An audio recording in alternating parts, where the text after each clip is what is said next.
Good afternoon. You're watching Lunchtime News. I'm Karki Rawat. Now, the big breaking news that this are glaring surveillance gaps in the national capital, Delhi.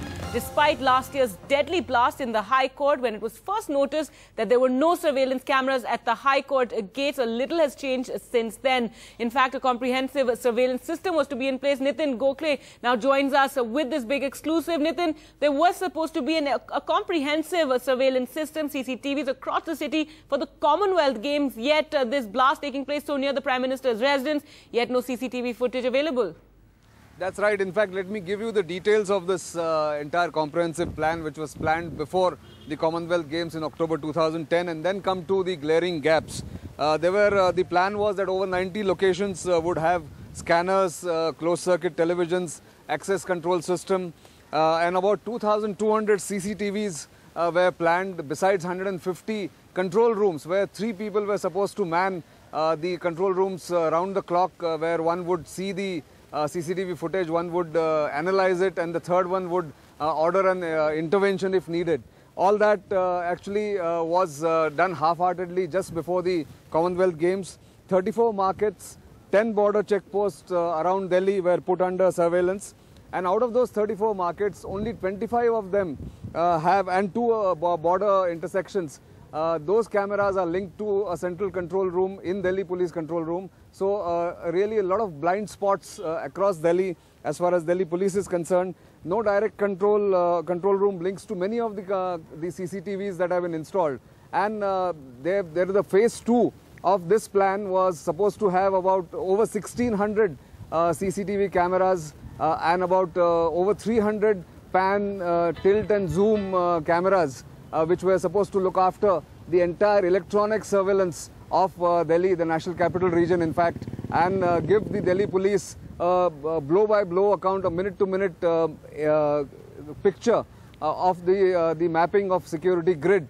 But that has not come through. The bureaucratic hassles, delays, and even substandard equipment supplied by Electronic Corporation of India has delayed this project and has now glaringly been shown up in 2 successive incidents, one at the Delhi High Court blast which happened last year, and Monday's attack on the Israeli diplomat. That is what is concerning the authorities here right now. Gargi? Right, absolutely, Nitin. In fact, those blasts that took place in Thailand yesterday in Bangkok, already the Thai authorities have released CCTV photographs. This is footage captured on CCTV of the 3 suspects. 2 Iranian men, of course, are in custody. A third is missing. So this really shows the importance of CCTV in such situations. And we don't even have a photograph of the bike that was possibly involved in this attack in Delhi.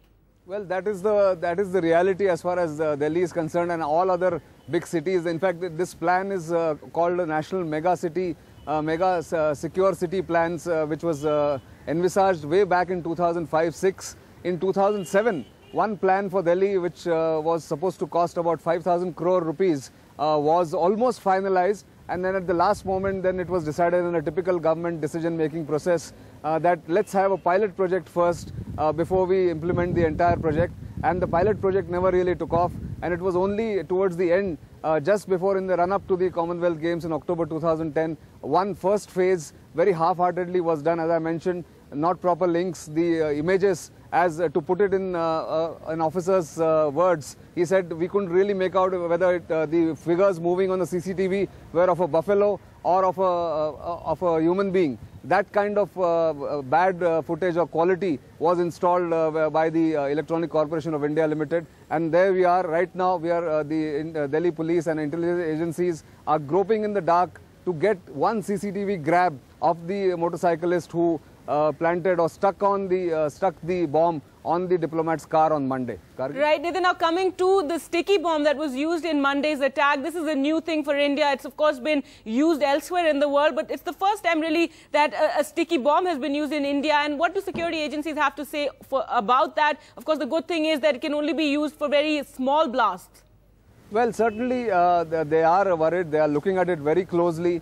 At the moment, no concrete measures have been thought about. As I said, at the moment, the concentration of Delhi police and other investigators is to nab that motorcyclist. Of course, some interim measures have already been suggested that the diplomats should not take the same route.